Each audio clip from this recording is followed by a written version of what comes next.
Bismillahirrahmanirrahim.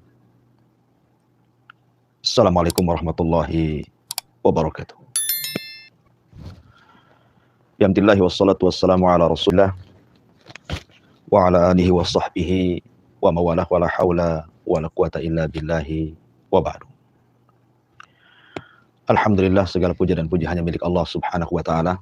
Salawat dan salam kita hadiahkan kepada Rasul kita Nabi besar Muhammad sallallahu alaihi wa ala alihi wasallam.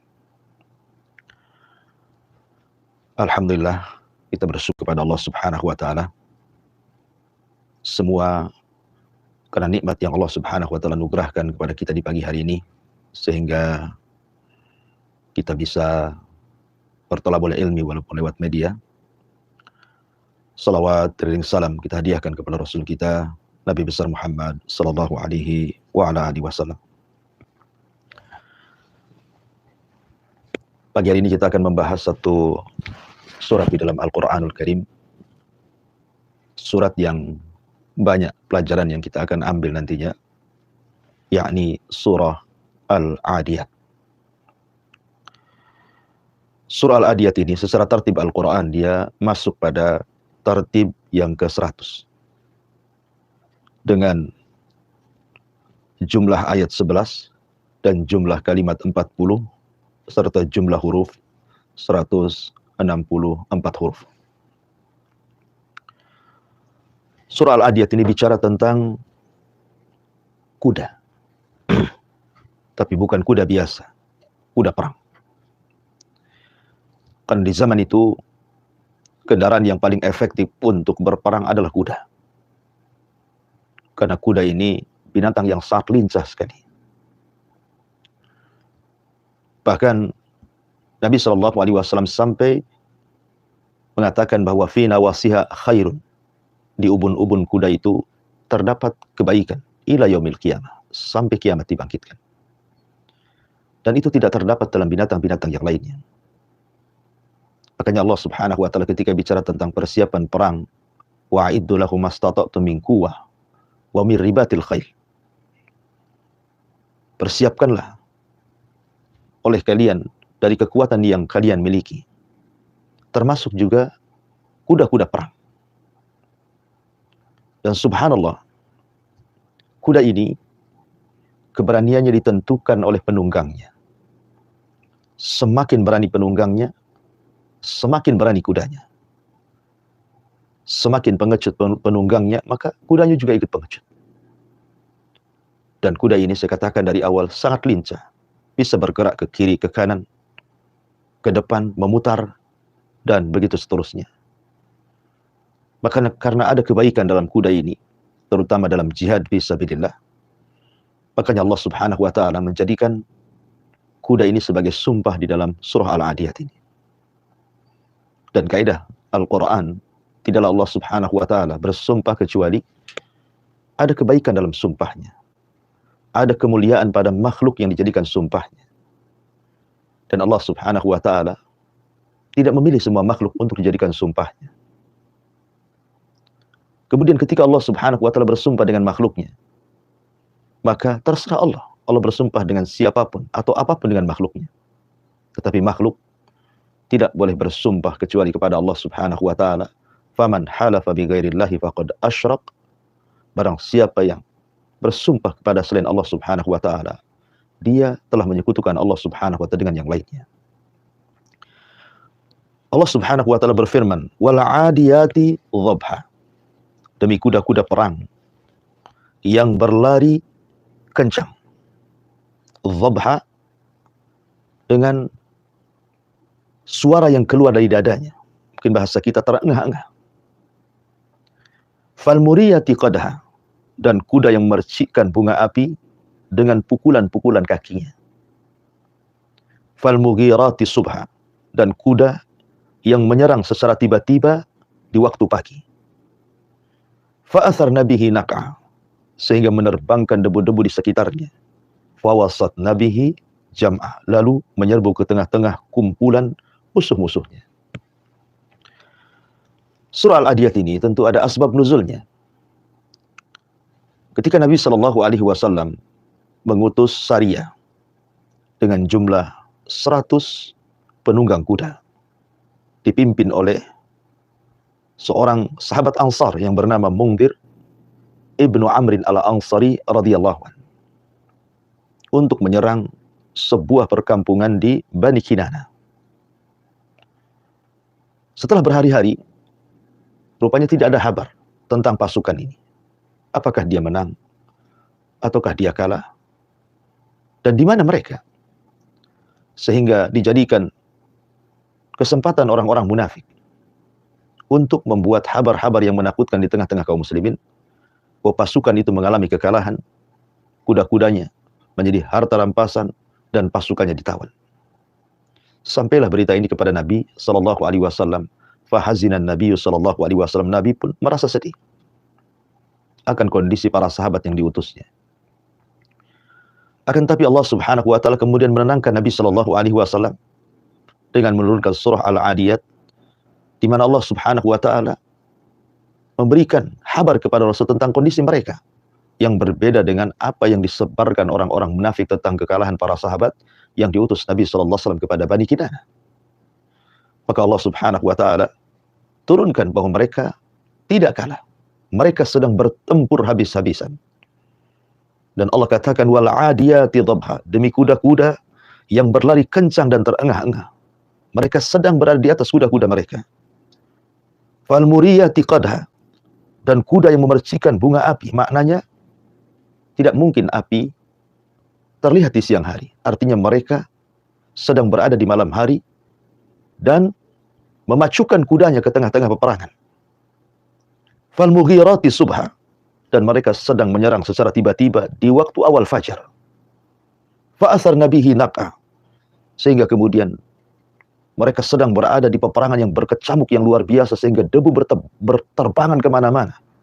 Fawasat nabihi jam'a, lalu mereka menyerbu ke tengah-tengah musuh dan Allah menangkan peperangannya. Ma'asyiral muslimin yang dimuliakan Allah Subhanahu wa taala. Baik, kita masuk kepada tafsir singkat daripada surah Al-Adiyat. Secara singkat surah Al-Adiyat ini isinya adalah mengingatkan kepada kita sebagai manusia, mu'minuhum wa kafiruhum, baik dia mukmin atau dia kafir, bahwa jadilah seperti kuda, atau mungkin jadilah seperti unta yang sangat bersyukur kepada tuannya. Walaupun Anda hanya memberikan makanan tertentu kepada kuda, dan yang dimakan pun tidak banyak. Memberikan tempat kepada mereka dengan tempat yang mungkin seadanya. Tidak harus mewah. Dengan perawatan yang secukupnya. Tetapi timbal balik syukurnya kuda-kuda kepada tuannya luar biasa. Mereka bisa digunakan oleh tuannya dengan sesuka tuannya. Dan bisa diambil hikmah dan kebaikannya. Dengan memberikan hal yang sedikit kepada kuda, namun kuda ataupun unta bisa memberikan yang terbaik kepada tuannya. Harusnya kita juga sama dengan Allah Subhanahu wa taala. Allah sudah menciptakan kita. Allah Subhanahu wa taala sudah memberikan fasilitas kepada kita. Allah Subhanahu wa taala juga sudah memperbanyak fasilitas itu kepada kita sebagai rizki untuk kita. Dan kita diarahkan untuk mengambil rizki tersebut. Kemudian Allah berikan kebahagiaan dengan rizki tersebut. Tentu janganlah kita membalas sebuah kebaikan dengan kekufuran. Tapi balaslah kebaikan, dengan kesyukuran kita kepada Allah Subhanahu wa taala. Allah Subhanahu wa taala mengatakan wal 'adiyati dhabha, demi kuda perang yang berlari kencang dan mengeluarkan suara dari dadanya, terengah-engah.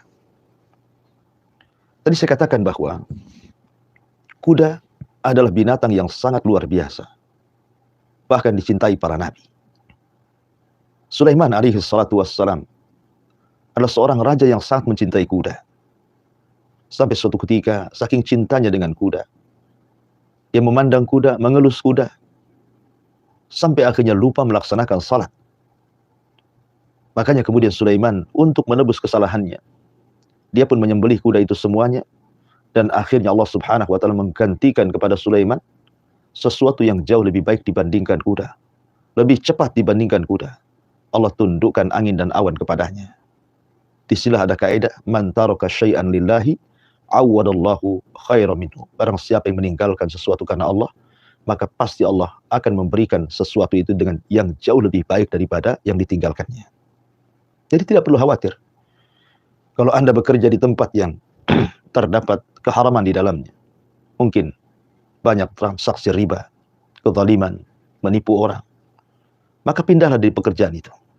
Dan yakin barang siapa yang meninggalkan sesuatu karena Allah, pasti Allah akan jauh memberikan yang lebih baik dibandingkan yang Anda tinggalkan. Ma'asyiral muslimin yang dimuliakan Allah Azza wa Jalla, fal muriyati qadha. Dan kuda yang memercikan bunga api, karena memang sepatu-sepatu kuda ini apabila terbentur dengan bebatuan, maka akan mengeluarkan percikan api. Dan tentu percikan itu tidak mungkin dilihat di siang hari, karena terkalahkan dengan cahaya matahari. Artinya bahwa kuda ini berlari di malam hari. Subhanallah. Kuda berlari di malam hari, walaupun di kegelapan malam. Tapi kuda Allah berikan insting untuk bisa melihat di kegelapan. Dan ini menunjukkan bahwa kuda ini Allah berikan kelebihan. Ma'asyiral muslimin yang dimuliakan Allah Subhanahu wa taala, fal mughirati subhan. Dan kuda yang menyerang secara tiba-tiba di waktu subuh.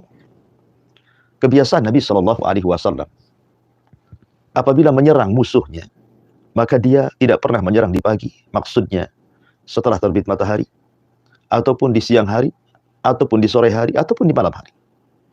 Maka Nabi SAW kalau menyerang musuh itu menunggu waktu subuh. Apabila terdengar adzan, maka tempat yang akan diserang akan ditinggalkannya, menunjukkan daerah itu daerah Islam. Tapi kalau seandainya tidak terdengar suara adzan, maka Nabi SAW akan menyerang tempat tersebut. Kenapa Rasul memilih untuk menyerang di waktu subuh? Rahasianya adalah karena waktu subuh adalah waktu berkah.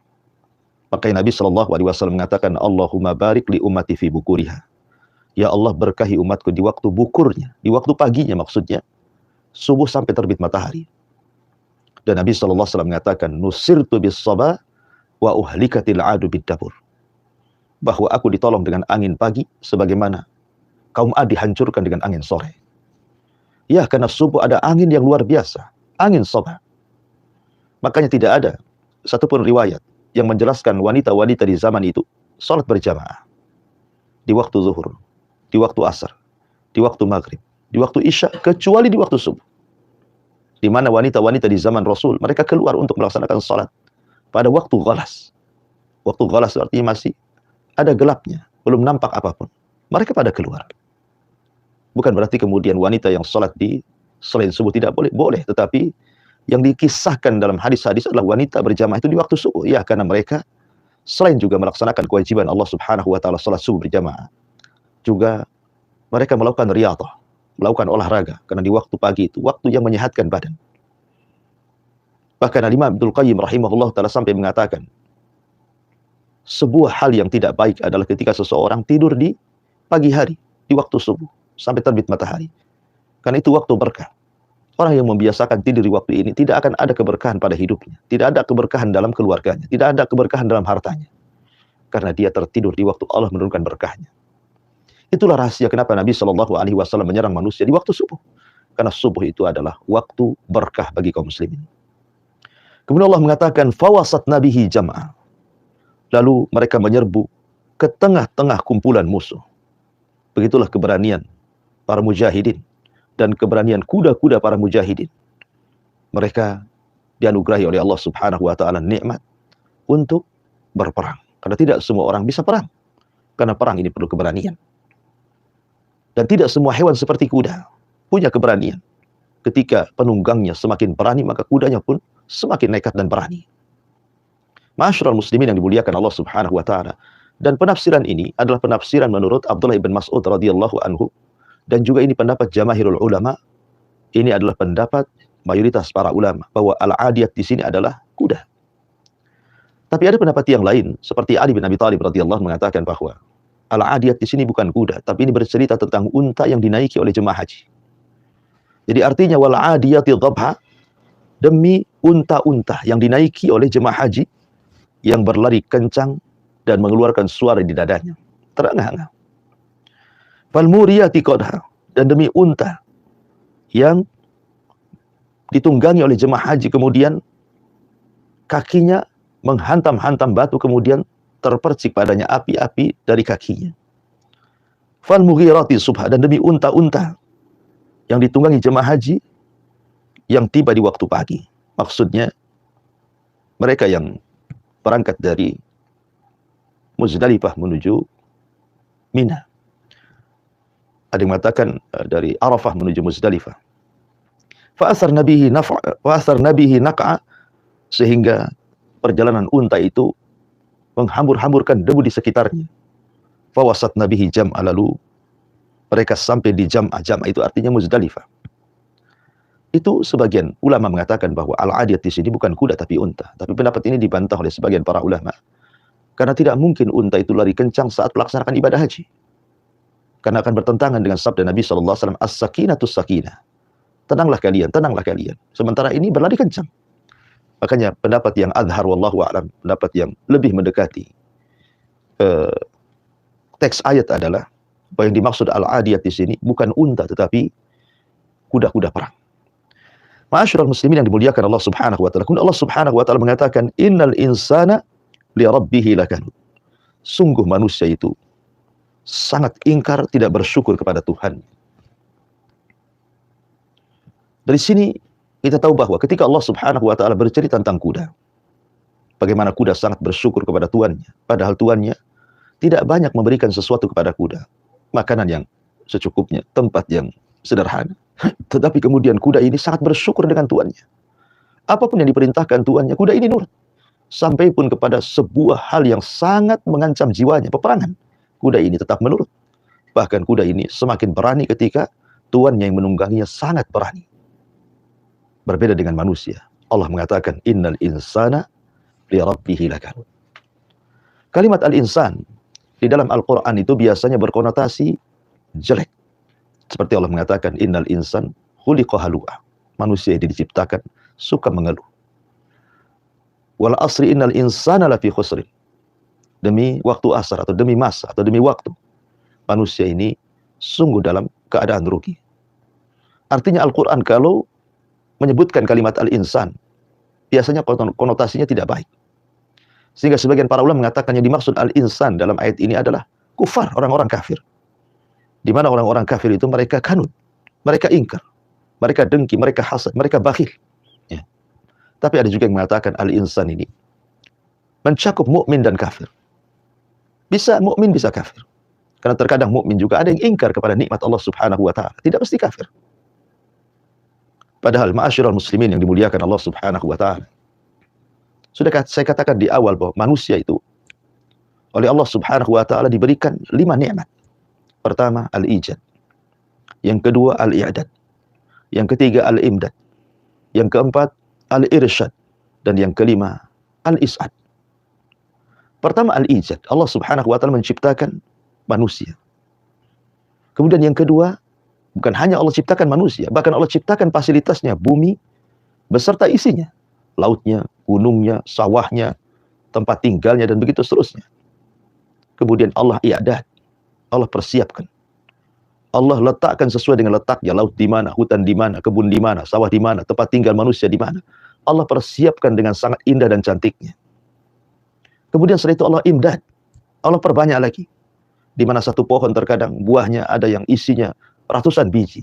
Yang kalau ratusan biji ini ditanam, maka akan menjadi ratusan pohon. Dari ratusan pohon akan tumbuh lagi ratusan pohon yang lainnya dengan buah-buahan yang begitu banyak yang tidak terhenti.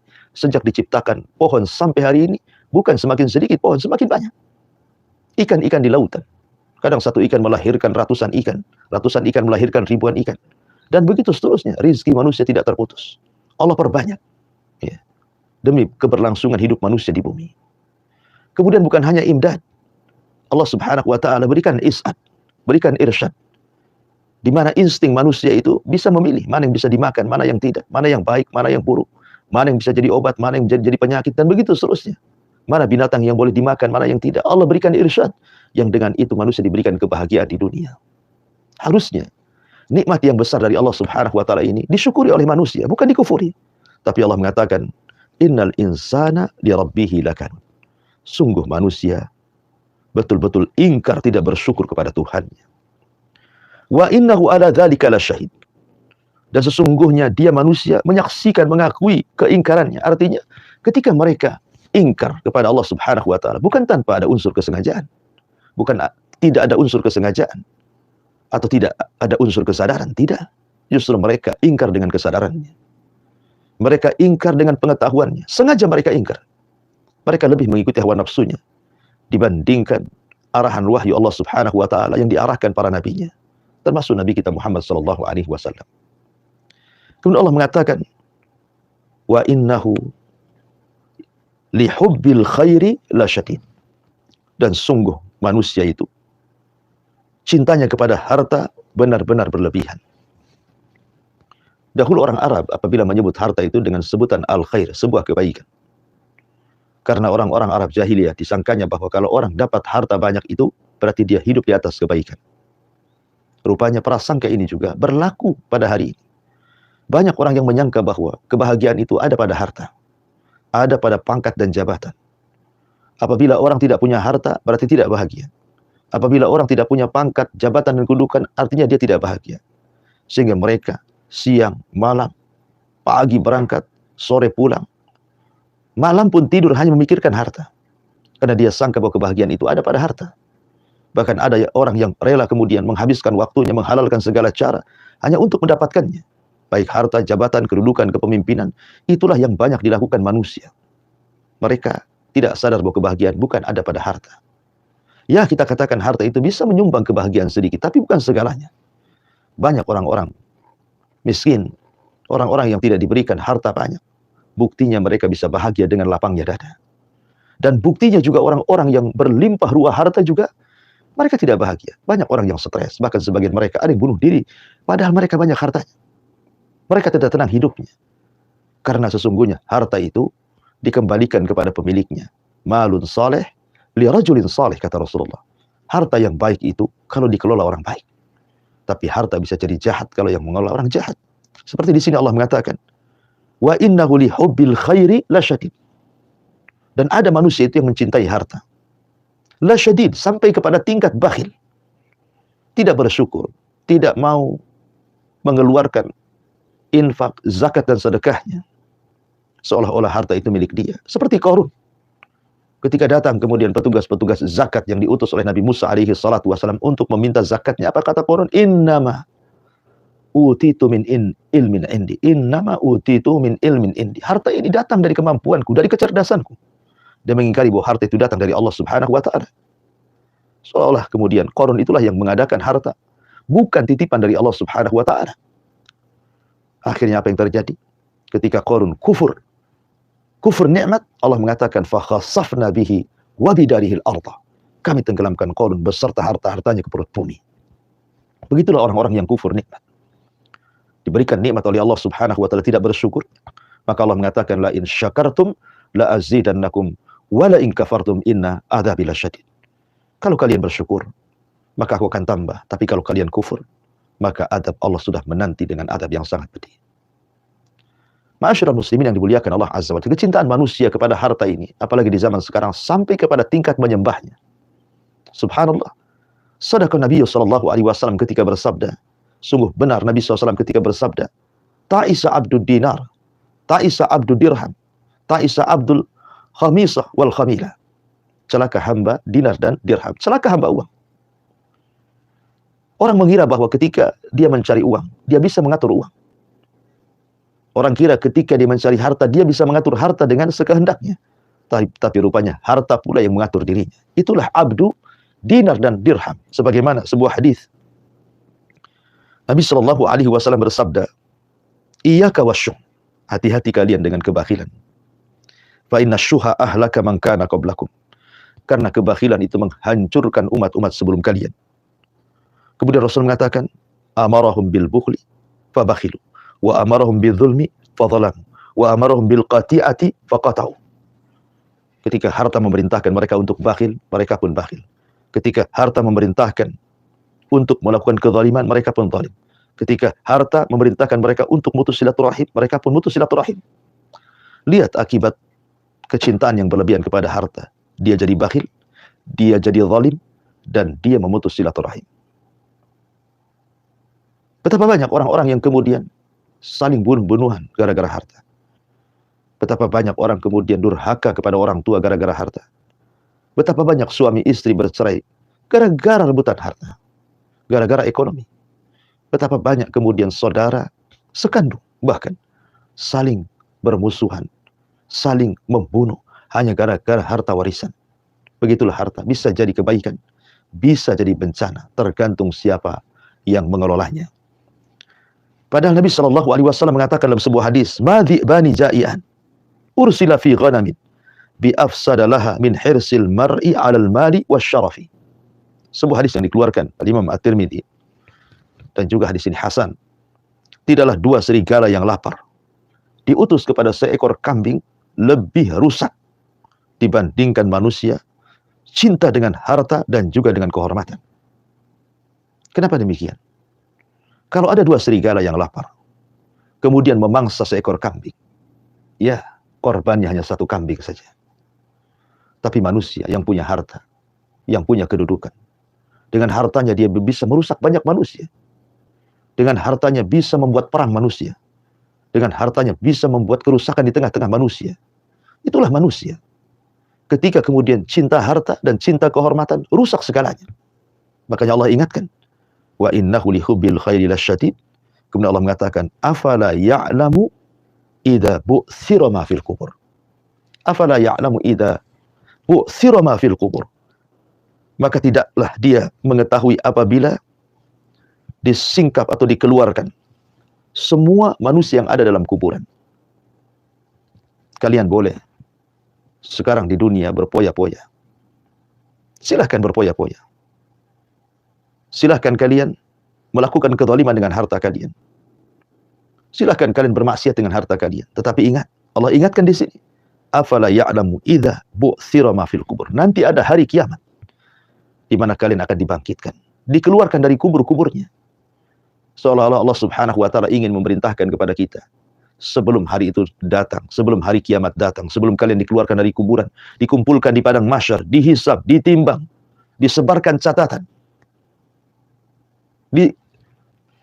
diseberangkan di titian siratal mustaqim, sebelum dihadapkan kepada jahanam, maka berbuat zuhudlah dan berbuat waraklah. Apa itu zuhud? Kata Hasan Al-Basri rahimahullah ta'ala, zuhud itu artinya dha'al mal fi yadika. Letakkan harta itu di tangan, jangan masukkan ke dalam hatimu. Sebab kalau harta itu masuk dalam hati kita, maka Allah mengatakan wa innahu li hubbil khairi lasyadid. Itu akan mengakibatkan kecintaan kita kepada harta berlebihan. Tapi kalau seandainya harta itu diletakkan di tangan, apabila datang, alhamdulillah. Apabila pergi pun tidak terlalu sedih. Karena hanya di tangan saja. Apabila kemudian dia pun berinfak dengan hartanya, zakat dengan hartanya, maka itu hanya memindahkan sesuatu yang datang dari Allah lewat tangan kita, berpindah kepada tangan yang lainnya. Tapi kalau seandainya harta diletakkan di dada, kemudian timbul perasaan cinta yang berlebihan, maka dia tidak mungkin mengeluarkan sedekah, infak, dan zakat, dan begitu seterusnya. Tidak mungkin menolong orang. Karena dia berpikir kalau seandainya hartanya dikeluarkan, maka hilang pada dirinya harta tersebut. Sehingga dia menjadi bakhil, ingkar, tidak bersyukur kepada Allah Subhanahu wa ta'ala. Betapa banyak harta yang melalaikan ibadah. Betapa banyak harta yang melalaikan zikir. Betapa banyak harta yang melalaikan qiraatul Quran. Betapa banyak harta yang melalaikan taqarrub, mendekatkan diri kepada Allah Subhanahu wa ta'ala.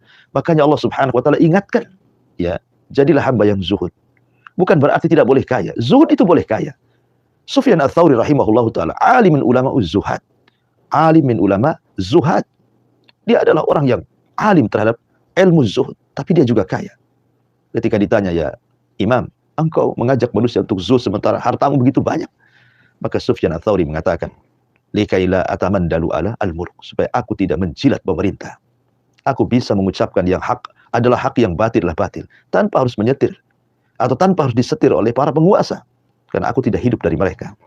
Bebas, ya. Itulah enaknya orang zuhud, bebas, kata Sufyan Ats-Tsauri rahimahullahu ta'ala. Makanya Allah ingatkan bahwa ada hari kiamat, jangan macam-macam, ya. Nanti Allah Subhanahu wa ta'ala akan bangkitkan semua kalian, dan kalian akan mempertanggungjawabkan semua yang kalian lakukan di dunia. Kalau Anda menanam kebaikan, Anda akan tuai kebaikan. Tapi kalau Anda tanam keburukan, jangan salah, Anda pun akan memetik keburukan pada hari kiamat. Afala ya'lam idza u'thira ma fil qubur wa hussila ma fis sudur. Dan sungguh apa yang tersimpan tersembunyi dalam dada kita semua akan tersingkap. La yakhfa minhu khafiyah. Bagi Allah tidak ada yang tersembunyi. Di dunia saja Allah Maha mengetahui yang telah, yang sedang, yang akan datang. Bahkan sesuatu yang mustahil terjadi, kalau terjadi Allah tahu. Maka Allah Subhanahu wa ta'ala akan mengeluarkan isi dada-dada manusia yang mereka sembunyikan di dunia dari keimanan, dari ketakwaan, dari kekufuran, dari kemunafikan, dari niat jahat, hasad, dengki, dendam yang di dunia mungkin orang tidak tahu.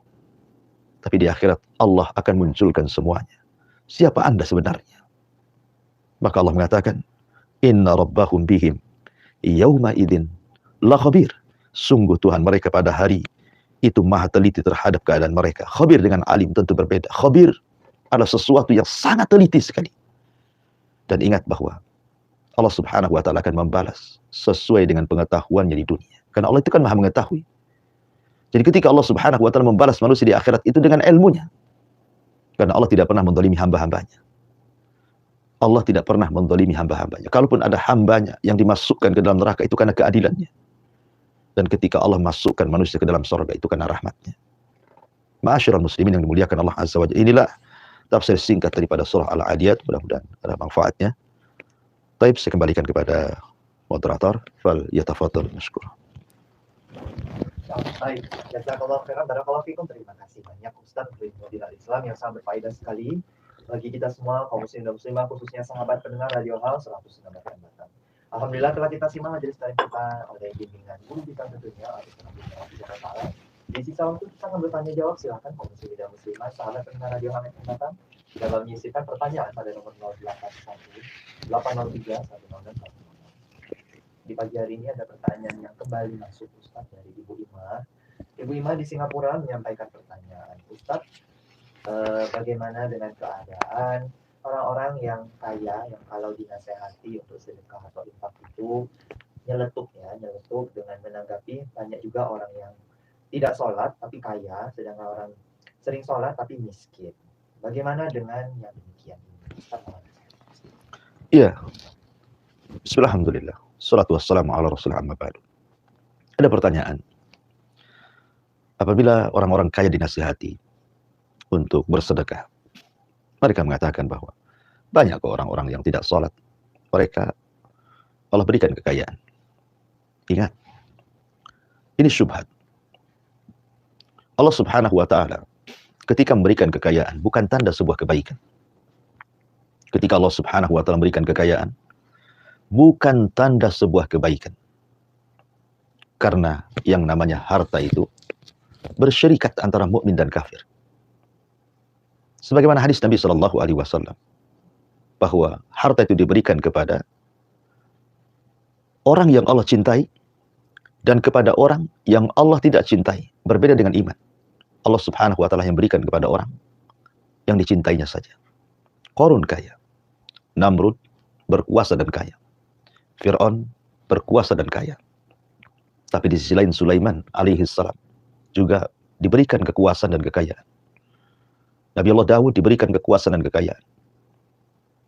Abu Bakar Siddiq kaya, Utsman kaya, Abdurrahman bin Auf kaya. Lalu apa bedanya antara satu kafir yang diberikan kekayaan dan mukmin yang juga diberikan kekayaan? Manusia diberikan rezeki, makan, minum, tempat tinggal. Binatang pun sama. Ya. Kalau orang hanya sekedar hidup saja, kera di rimba pun hidup. Kalau orang hanya sekedar bekerja saja, kerbau di ladang pun bekerja. Artinya bahwa bukan itu masalahnya. Ya. Kekayaan itu, saya ulangi dari awal, bukan tanda sebuah kebaikan. Boleh jadi itu tanda sebuah keburukan. Allah mengatakan, kalla innal insana la yatgha an ra'ahu istaghna. Sekali-kali manusia itu mudah melampaui batas ketika Allah bentangkan kecukupan dan kekayaan kepadanya. Makanya sebagian ulama mengatakan bahwa kekayaan itu sirru tughyan. Rahasia bejatnya manusia itu ada di harta. Kenapa demikian? Karena fasilitas maksiat ada di tangannya. Orang punya harta itu. Mau berzina tinggal beli pelacur. Mau menyakiti orang, bayar preman. Tidak suka dengan orang, bayar pengacara. Dan begitu seterusnya. Tapi orang susah, apa yang mau dibayar? Makanya berbahagialah jadi orang susah itu. Bebannya sedikit di hadapan Allah Subhanahu wa Ta'ala. Karena di akhirat Allah akan katakan, min aina iktasabahu wa fima anfaqahu. Dari mana kau dapati harta? Kemana kau belanjakan? Dua soalan. Ya. Tetapi ketika kemudian ada orang mengatakan, tuh lihat orang yang tidak sholat saja, Allah berikan kekayaan. Ya memang, saya ulangi dari awal bahwa Allah itu memberikan harta kepada yang dicintai dan kepada yang tidak dicintai. Karena harta bukan sebuah kebaikan. Dunia ini bukan sebuah kebaikan. Lau kanatid dunya ta'dilu janaha ba'udatin ma saqal kafiru syurbata ma'in, kata Rasul. Kalau dunia ini ada nilainya, walaupun seperti sayap nyamuk, tentu orang kafir tidak akan diberikan minum walaupun seteguk air. Tapi karena dunia tidak ada nilainya, orang kafir sesuka-sukanya, bukan seteguk air saja. Satu danau dia minum. Silahkan. Allah mempersilahkan. Tapi itu hanya sekedar istidraj. Sanastadrijuhum min haitsu la ya'lam. Kami berikan istidraj. Istidraj itu artinya Allah berikan kenikmatan yang banyak tanpa melihat apakah dia kufur atau syukur. Apakah dia sholat atau tidak sholat. Allah terus berikan apa yang maunya dia. Sampai pada waktunya. Hatta idza farihu bima utu. Ketika mereka merasa senang dan lupa diri kepada apa yang Allah anugerahkan kepada mereka, akhadnahum, datang petaka kepada mereka. Allah akan siksa mereka, imma di dunia, wa imma fil akhirah. Bisa saja di dunia, bisa di akhirat. Lihat, terkadang kematian orang-orang yang kaya, yang tidak bersyukur akan nikmat oleh Allah Subhanahu wa Ta'ala, saat kematiannya Allah persulit. Kadang koma berbulan-bulan, bertahun-tahun dia tidak mati. Allah berikan penyakit yang tidak diberikan kepada orang-orang yang beriman. Allah susahkan kematiannya.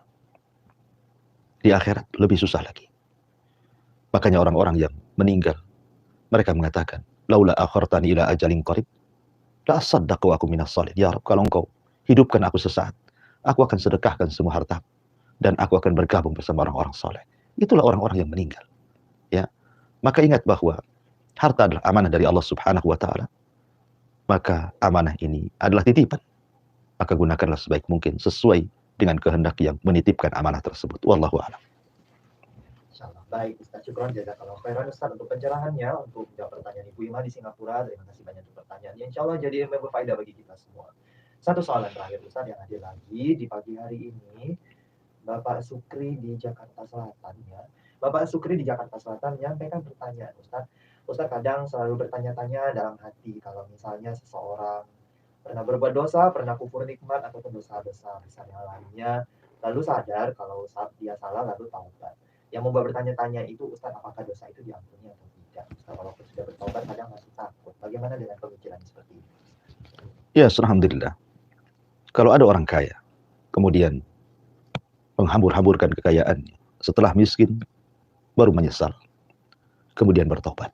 Kenapa waktu kaya saya tidak bersedekah? Kenapa waktu kaya tidak berinfak, zakat, membantu fuqara wal masakin, membantu pembangunan masjid, sarana-sarana dakwah dan begitu seterusnya. Sudah miskin hijrah kemudian berpikir, menyesal saya dulu. Kemudian ingin bertobat, apakah diampuni tobatnya? Kurang lebih begitu pertanyaannya. Ya, ya, ma'asyiral muslimin yang dimuliakan Allah Subhanahu wa Ta'ala. Di antara sifat Allah Subhanahu wa Ta'ala adalah Ar-Rahman Ar-Rahim. Dan dua nama Allah itu terkandung sifat rahmat. Di mana Allah Subhanahu wa Ta'ala sabaqat rahmati ghadabi. Rahmatku lebih mendahulukan dari kemurkaanku. Artinya, sebesar apapun dosa yang Anda lakukan, hatta kesyirikan sekalipun, kalau datang menghadap Allah Subhanahu wa Ta'ala bertobat penuh dengan penyesalan, penuh dengan tadarru, memang ingin betul-betul menghambakan diri kepada Allah Subhanahu wa Ta'ala, menyesal apa yang sudah dia lakukan, betul-betul menyesal, kemudian dia taubatan nasuha, maka tidak ada dosa kecuali akan diampuni oleh Allah Subhanahu wa Ta'ala. Qul ya ibadiyalladzina asrafu ala anfusihim la taqnatu min rahmatillah innallaha yaghfiru dzunuba jami'a. Qul ya ibadiyalladzina asrafu ala anfusihim. Katakan wahai hamba-hambaku yang mereka asrafu ala anfusihim. Mereka melampaui batas dalam diri mereka. Ketika punya harta mereka tidak pernah sedekah, ketika punya harta tidak pernah zakat, ketika punya harta dia tidak pernah infak, ketika punya harta dia tidak pernah melakukan kebaikan. yang ada maksiat dan kezaliman. Asrafu ala anfusihim. Tapi Allah mengatakan, la taqnatu min rahmatillah. Jangan putus asa dari rahmat Allah Subhanahu wa taala. Mintalah ampun kepada Allah Azza wa Jalla. Innallaha yaghfiru dzunuba jami'a. Allah mengampuni semua dosa. Ya, tetapi ingat bahwa dosa itu terbagi menjadi 3. Ada yang berkaitan dengan hak dosa kita kepada Allah. Ada yang berkaitan dengan dosa terhadap diri sendiri. Ada yang berkaitan dosa dengan orang lain. Kalau ketika Anda dulu kaya, punya harta, mendolimi orang dengan harta Anda, tentu Anda harus minta maaf kepada orang yang didoliminya. Atau mengambil hak orang lain, kembalikan hak itu kepada orang itu. Sebelum nanti ada peradilan Allah Subhanahu wa taala di mana pahala kita akan habis diambil oleh orang-orang yang kita zalimi. Tapi kalau dulu mungkin harta yang Anda miliki bukan untuk mendolimi orang, hanya untuk mencelakakan diri sendiri.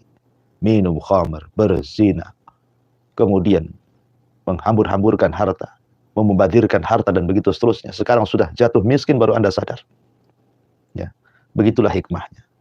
Terkadang Allah Subhanahu wa taala hendak menegur kita bahwa ada orang-orang yang kalau diberikan kekayaan jadi jahat ya.